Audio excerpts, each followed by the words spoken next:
TV Câmara Entrevista está de volta, hoje falando sobre consciência negra. Estamos contando com a participação da subsecretária de Igualdade e Direitos Humanos de Jacareí, Girlane Dias. Bom, Girlane, voltando aqui para a nossa conversa agora, eu queria saber o papel da educação nessa questão, na educação, pensando na luta antirracista. É fundamental.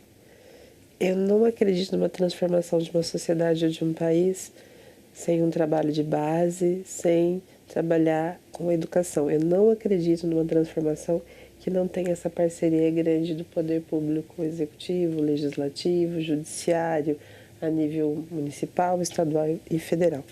Então, a gente precisa trazer todas essas legislações, todos esses órgãos, junto com a educação. A educação, de fato, transforma, né? Ela nos dá a possibilidade de saber, de analisar e de escolher esses caminhos. Ela dá lucidez para a gente. Bom, então, ainda sobre a educação, neste ano, em 2023, faz 20 anos que tivemos essa revisão, em relação ao plano de educação. Então, a história da África, se torna um assunto basicamente obrigatório ali para se falar sobre a história do Brasil, ou a história do mundo também. A gente tinha muito aquela visão eurocêntrica, que Portugal que descobriu o Brasil e trouxe os escravos, era meio que era isso. E eu queria saber, hoje em dia, 20 anos depois que essa lei foi aplicada, você acha que teve algum efeito já? Você consegue enxergar que as pessoas discutem mais, tem um pouco mais de ideia sobre essa influência da história africana na história brasileira e também sobre a história africana em si, que ainda... O estudo da história afro-brasileira indígena não é uma obrigatoriedade de estudo da África, é um estudo da história afro-brasileira indígena. São duas legislações, uma de 2003 e uma de 2008. E aí a gente tem essa revisão, são 20 anos dessa proposta de uma ação afirmativa importantíssima. De novo, a gente só caminha para frente quando a gente sabe quem a gente de fato é. Uma história, ela pode salvar uma nação, porque é preciso ela ser contada, é preciso a gente se reconhecer dentro daquele processo. Então é muito, muito importante a gente fazer esse link e contar de fato a história do Brasil, essa valorização da cultura afro-brasileira, saber de onde vem a feijoada, saber de onde vem o samba, saber de onde vem o estudo das ervas, saber de onde vem o estudo da agricultura, saber onde nasceu a matemática. Isso é África. A África é onde começou a humanidade. A gente precisa valorizar esse continente, e contar para as pessoas que lá não tem só leões e girafas, tem uma fauna linda, mas tem pessoas, tem uma inteligência, de novo. Nós viemos para cá não porque somos escravos, porque fomos escravizados e porque tinha todo esse estudo, essa tecnologia que foi lá e tirou essa população e veio para cá e aplicou. Não adiantava trazer pessoas aqui que não soubessem o que faziam, Então era preciso ter esse entendimento, essa sabedoria, esse estudo. A revisão ela é importante. E eu acredito sim que a gente passou a olhar mais para a história, Teve uma movimentação sim no mercado editorial. Teve uma movimentação porque as crianças reconhecem mais a sua história, Eu ouvi muito para eu pintar com lápis cor de pele. Mas de que pele? Então hoje a gente tem esse cuidado para crianças que não sofram mais racismo, porque racismo é diferente de bullying e racismo é crime. É preciso que as pessoas entendam. Racismo é crime. Com certeza. E também outra lei, que acaba que recentemente a gente teve uma revisão sobre ela e ano passado, no caso, completou 10 anos, é a questão da lei de cotas, É importante. Que tem uma sua importância enorme, mas que infelizmente acaba caindo, ainda tem gente que acha uma coisa polêmica, tudo mais, mas é importante a gente... Eu acredito que toda pessoa que tem um entendimento de um resgate histórico, de uma dívida, não vai achar polêmico. Nós não estamos tratando as pessoas de forma igual, a gente trata de forma diferente. Se a gente não fizer aplicar, talvez nos próximos 100 anos, o princípio da equidade, nós vamos continuar com essas desigualdades raciais. A gente não consegue tratar da mesma forma que tratamos há 100 anos, há 200, há 300 anos atrás. Senão as pessoas não vão ascender, elas não tiveram oportunidade. Foi arrancado delas todos os direitos. Arrancado. Então, se a gente não aplica o princípio da equidade, a gente não consegue. Isso não quer dizer que vai ser fácil. Imagina um aluno negro que tem, né, o incentivo da lei de cotas para que ele tenha a possibilidade de concorrer a uma universidade pública, mas ele concorre com outro aluno que dignamente os pais ascenderam, que todas as suas gerações foram respeitadas, que não foi lhe tirado dinheiro e nem a humanidade, oportunidade nem a humanidade. Ele concorre, só que ele trabalha o dia todo, ele fez escola talvez de forma rápida, à noite, e ele não tem nenhum idioma. Ele concorre com outro aluno que tem a oportunidade dos pais da qualidade de ensino melhor, de ter viajado dentro e fora do país, de ter feito outros idiomas. Ele concorre de forma igual, ele vai estudar junto com esse aluno. Mesmo ele entrando na universidade, a gente aplicando o princípio da equidade, ele tem que correr muito atrás, Eduardo. Não é fácil, não é favor, sabe? É um direito para que a gente minimamente comece esse processo de reparação histórica, para que as pessoas estejam de fato em todos os espaços, para que as pessoas de fato estejam à oportunidade. Não tem como a gente olhar para as pessoas de forma igual se elas não foram tratadas de forma igual até agora. É aquilo que você falou, né? É impossível você olhar para essa ação e achar que ela de alguma forma é injusta, polêmica, se você sabe da história do país. E aí é uma reflexão também, porque não concordar também é um direito das pessoas. Vivemos num país democrático. Mas é importante a gente ler a nossa história e compreender o quanto a gente precisa dar oportunidade para as pessoas de forma igual, mas e aí retirar um pouco desse privilégio branco, né? Porque as pessoas também estão acostumadas, né, a ver uma população servindo e outra sendo servida, uma tendo a oportunidade dos espaços com muitas lutas, não tira a luta de ninguém aqui, mas de uma outra que não tem, Eduardo, não tem, a gente não consegue concorrer de forma igual. Eu convido as pessoas a entrar nesses espaços onde se tem um poder aquisitivo maior e olhar onde está a população preta. E não é, de novo, por falta de competência, é por falta de oportunidade, é por um genocídio que aconteceu e a gente precisa fazer reparação histórica. É preciso que a gente reflita um pouco mais e que a gente olhe para o outro de forma igual. A gente tem total condição, mas foi tirado esse direito e a gente continua lutando por ele. Então, é importante ter, sim, continuar a lei de cotas para o princípio da equidade, para a gente ter um país mais justo. É importante, assim como é muito importante a gente fazer estudo da história afro-brasileira e indígena. E agora, recentemente, também teve uma atualização, né, da lei de cotas, que, né, mudou as questões da renda familiar, mas também incluiu os quilombolas, né, que não estavam incluídos. Você acha que é essencial esse tipo de lei ir se adequando a cada... Né, no caso, ela estava prevista já para depois de 10 anos. Acho que a gente caminha para cada vez mais fazer mais justiça, né? É isso. A população quilombola também está à margem. Eles resistem. A gente sufoca a nossa cultura, os nossos valores ancestrais, né? A gente não pode. Eu não consigo entender quem de fato eu sou se eu não olho para os meus antepassados. Eu sou forjada por essas pessoas. Eu sou a ressonância dos meus pais, dos meus avós. E nós somos afro-brasileiros e indígenas. Nós somos um território dos povos originários. A população quilombola é preciso também ser valorizada e respeitada. Princípio da equidade.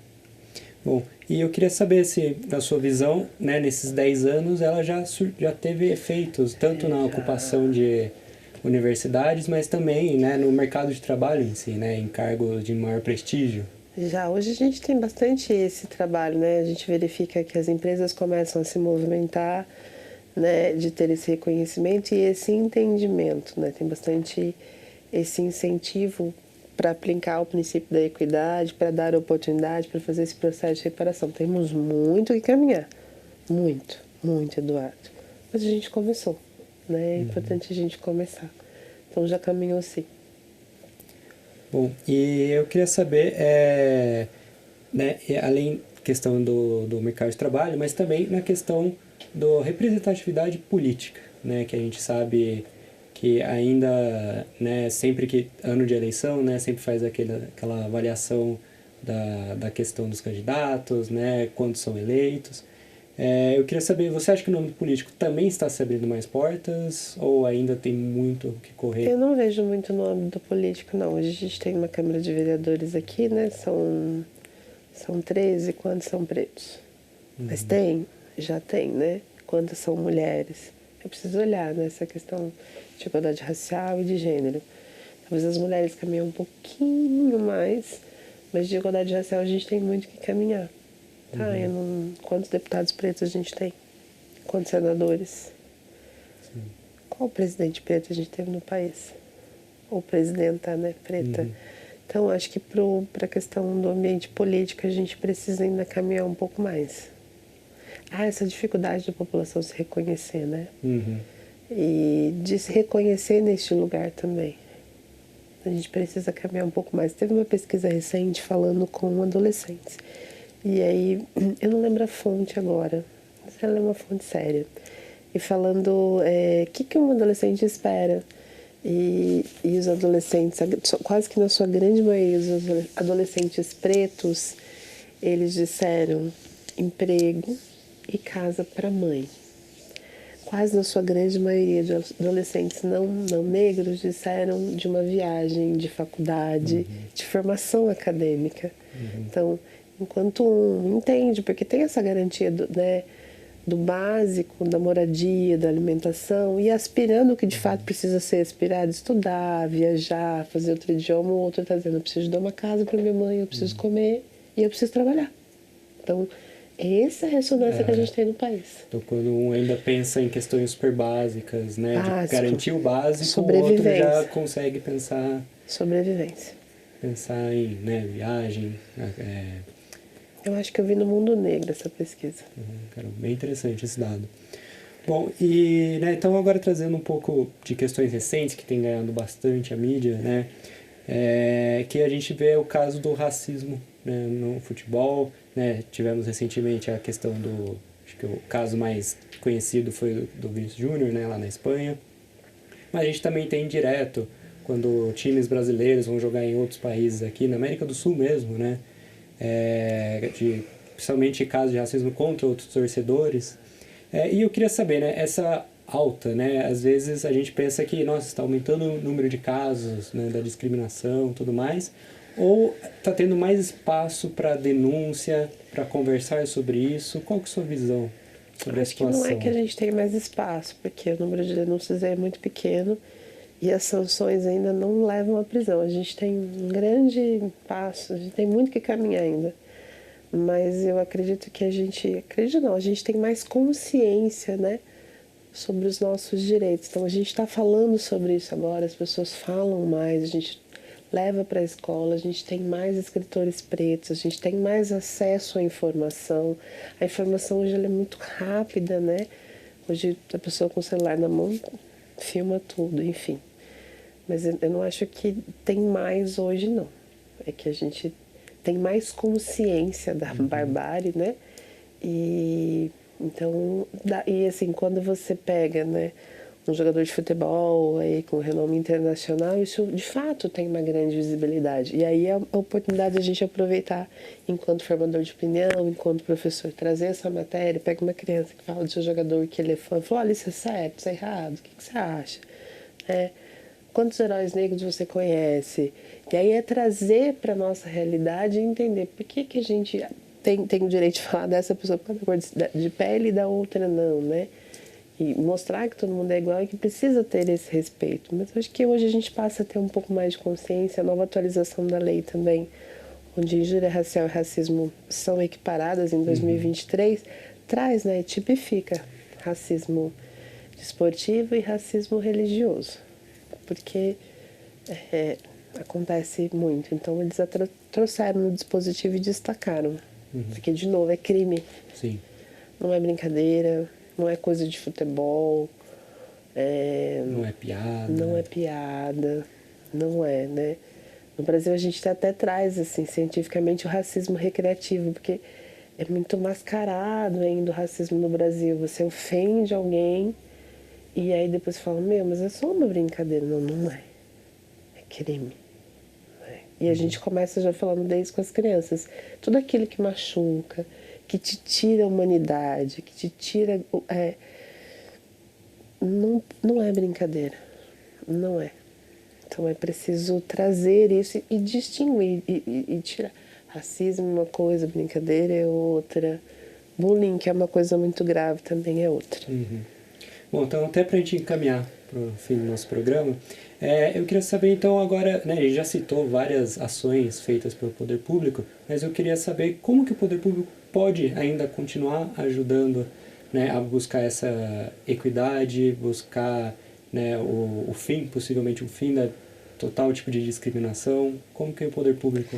Falo com muita responsabilidade e muita alegria que a subsecretaria hoje passa de 20 ações afirmativas, aplicando o princípio da equidade. O que é isso? A gente propôs, a gente tem uma parceria muito grande, a educação é muito aberta, no processo de implementação da 10.639 e da 11.645, Lei do Estudo da História Afro-Brasileira e Indígena. Então, ano passado a gente fez um projeto piloto, aqui em uma das escolas, ali em São João da Boa Vista. E esse ano a gente ampliou, todas as bibliotecas receberam livros com a temática de igualdade racial, com a nossa história, né, com esse reconhecimento cultural, científico. Agora a gente recentemente fez uma outra compra junto à educação, cerca de 3.500 livros, para todas as escolas. A gente fez uma formação grande com os professores, porque não é só uma entrega, né? É uma qualificação, é uma reciclagem, é falar da importância de como se entrega isso.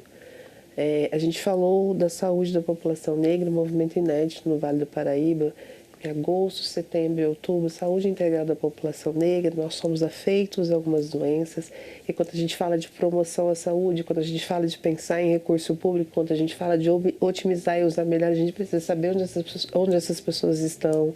A população negra é afeita a hipertensão, glaucoma, diabetes mellitus. Então é preciso saber onde essas pessoas estão para promover saúde, para antecipar algumas coisas. Então a gente trouxe essa reflexão junto, toda a saúde do município, além da compra dos livros. A gente fez uma grande formação ano passado, de novo uma reciclagem esse ano sobre o quesito raça-cor. A gente traz o resgate da nossa história, a gente coloca um monumento, a gente conta a nossa história, a gente lança um outro livro, a gente fez exposição. Então, a questão cultural também é muito importante. Exatamente, né? Essa valorização cultural, porque é a nossa cultura, é o nosso povo, né? Então passa de 20 ações afirmativas. Isso é representatividade, isso é respeito, isso é resgate histórico, isso é reparação histórica. A gente trouxe também para a prefeitura cota para estagiário, então a gente aumentou. Hoje a gente tem cerca de 28% de estagiários pretos ou pardos na prefeitura, uma parceria importantíssima com a administração. Tem, né, pretos e pardos e também pessoas com deficiência, é um trabalho que já tinha, a gente traz um processo de implementação, então é importante. Fora as intersecções, né, a gente olha para uma pessoa preta, imagina, né, um homem preto idoso, uma mulher preta com deficiência, olhar todas essas intersecções, o quanto o desafio pode ser cada vez maior. E se a gente não estiver atento a essas políticas públicas, né, para ascender essa população, é importante, é muito importante. É preciso dar voz, vez e dignidade a todos os brasileiros.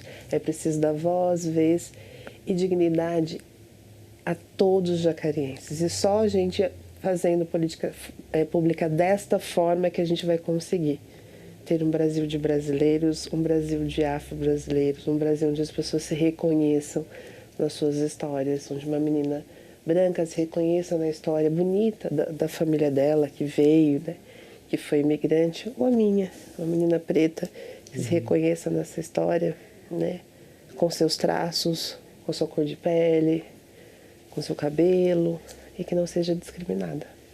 Bom, muito legal. Muito obrigado, então, Obrigada a você por pelo ter vindo, convite. por participar. Estamos à disposição.